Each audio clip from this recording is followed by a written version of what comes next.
Hi everyone, good afternoon. My name is Valentina. I'm one of the sales director of KMC Solution. I'm very happy to be here today because this is a project that I really care about. KMC Solutions is now focusing on promoting health and wellness among our community.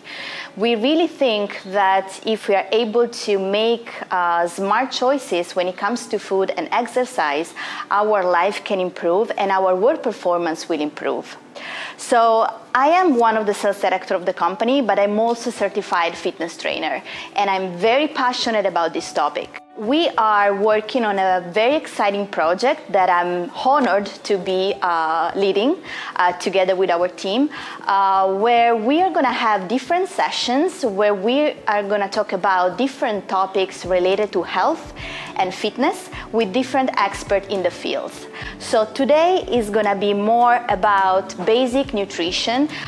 We live in an amazing country in the Philippines, but unfortunately there is a lot of lack of information when it comes to nutrition and when it comes to fitness. I want to spread the knowledge that I've been having and that I've been studying for in order to improve the life of our community within KMC, but also the life of all the people out there. So with this first session today, we are going to talk about basic of nutrition. So my hope for you guys is to have a better understanding on how our body works and which are the most important macronutrients that we need to feed our body with in order for us to be healthier and to be happier as well. Because if we have a healthy body, our brain, our mind will be affected positively by it. So we are going to feel overall much better. So we are going to talk about carbs, protein, healthy fat, the importance of water, and how to implement this in our daily life. I think it's essential to have a proper education when it comes to nutrition. We really are what we eat. So our body really needs to be fed by healthy food if we want to work properly, if we want our body to work properly. Today, almost 70% of the global population suffer from chronic disease, and this is a terrible data. And one of the main reasons why this number is so high is because of the poor choices that people make when it comes to food. Several factors need to be considered when it comes to making food choices. Religion, culture, income inequality, limited access to healthy food, and exercise habit, they all have a huge impact on our diet choices and on the short-term and long-term health outcomes. Economic status is also one of the factors that we need to consider when it comes to making food choices. Usually people living in poverty, they don't develop healthy habits, but they develop very poor eating habits because access to healthy food, it might be too expensive for them, whereas high calories, high processed food is actually more accessible for them. There is a direct correlation between low socioeconomic status and the risk of developing chronic disease such as obesity, heart diseases, and diabetes. Age is another important factor to consider. As we age, our metabolism gets slower, and so we tend to need fewer calories to survive. So what's the secret to age healthy? The secret is to maintain a healthy diet and a healthy weight throughout the lifespan. Older adults should be encouraged to consume less fast food and more whole food, vegetables, fruit, all grains, lean protein, and healthy fat. Geographical availability is another important factor that we need to consider. The farther someone lives from the farm, and the more difficult it makes for healthy food to be on their table. However, today, with the global economy, we have access to almost all the food that we want, but for most of the people, it's not local. So, access to certain food, it also depends on the complexity of the logistic for farmers, shippers, and the retail establishments. Sensory stimuli or emotional eating is also very important to be considered. Appetite can be triggered by thoughts, emotion, mood, smell, proximity to food. Low energy stores, low blood sugar level, or an empty stomach can really trigger a bad hunger. So every time we go out for lunch, every time we go out for dinner or for grocery, we need to make sure that our body has an adequate energy level. So we are sure that we can make healthier food choices, which are not triggered by sensory stimuli. It's very important that people will understand how our body works and what are the micronutrients that our body needs to survive and to function properly. So that's my goal today, and I hope you will have a better understanding of all of this. The micronutrients that our body needs on a daily basis are water, carbohydrates, protein, and healthy fat. Let's start talking about water. Water is life. Our body is made up of 60% water. So it's very important to keep our body hydrated. Whereas deficiency of nutrients can take weeks or years to develop, we can only survive a few days without water. So that's why it's very, very important.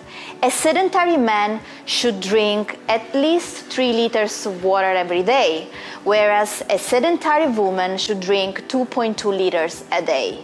If you are in a fat loss program or if you do exercise regularly, you also need more water. Okay, let's talk about carbs. It's actually one of my favorite topics because there are a lot of misconceptions around carbs. So I really hope that this session will clarify all of them. Carbohydrates is the primary source of fuel that our body needs to survive. So we have to avoid to tell ourselves that carbs are wrong. We can't avoid them because we really need it for energy.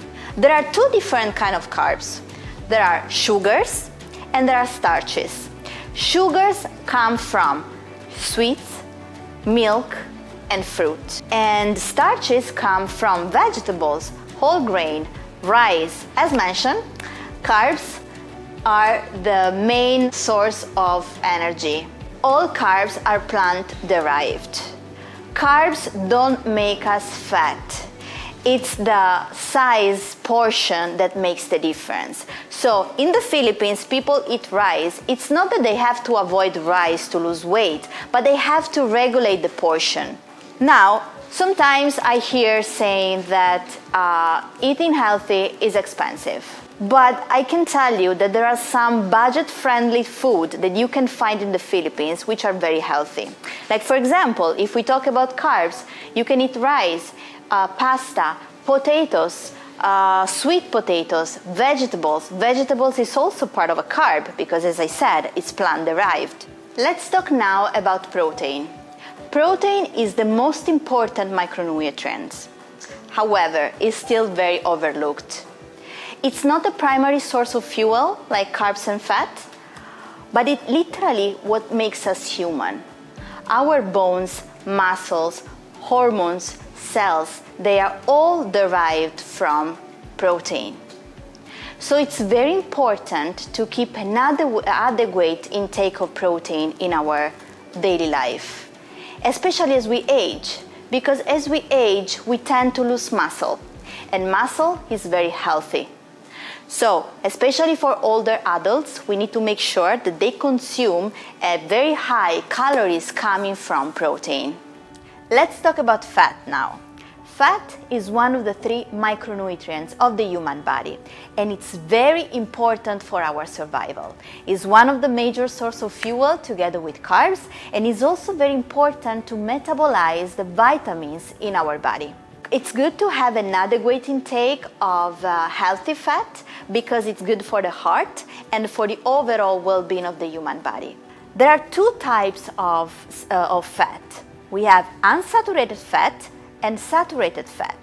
Saturated fat comes from palm oil, lard, margarine, butter, and unsaturated fat comes from fatty fish such as salmon, avocado, olive oil, olives, and nuts. So it's very good to have unsaturated fat, and it's good to consume less saturated fat. Okay, guys, I really hope that you have more information now to know better how our body works and what are the main source of fuel and nutrients that our body needs to survive. Remember that we only have one body, so we really need to take care of it. And it's very important that you do it now, because it's going to help you when you will be older and you will have a better life and a better overall life. So it's really important that you start thinking about it and try to replace fast food with whole food. Try to replace fried chicken with grilled chicken. Try to have more eggs. Try to have more mangoes instead of having candies every day. I mean, you have amazing vegetables. You have a very good fruit here. Being healthy doesn't mean that it has to be boring. I can tell you, I'm trying to keep my lifestyle very healthy, and I see my overall life has changed. I sleep better, I feel more confident because I'm happy with my body. And when I'm happy with my body, also my mind feels happy. I perform better at work, I have more energy. I am a living proof that a healthy lifestyle really can change your life. And it also makes your brain works better at work, in relationship with other people. Your emotion, you are able to control better your emotion if you have a healthy habits when it comes to nutrition. Exercise is also very important, and it doesn't have to be fancy. It can be like just 30 minutes walk every day. I think exercise and healthy food is really the best medicine against depression and mental health. And we really need to take care of our mental health. So as part of KMC, but also as an individual, I really hope that you guys will listen to this session, and you will take it seriously, and you will try and you will start to think about making healthier choices when it comes to food and nutrition. Now, if you have any questions or if you want to talk to me directly, I'm always very happy to have a discussion with you. If you need any suggestion or if you need any advice, please feel free to reach out to me.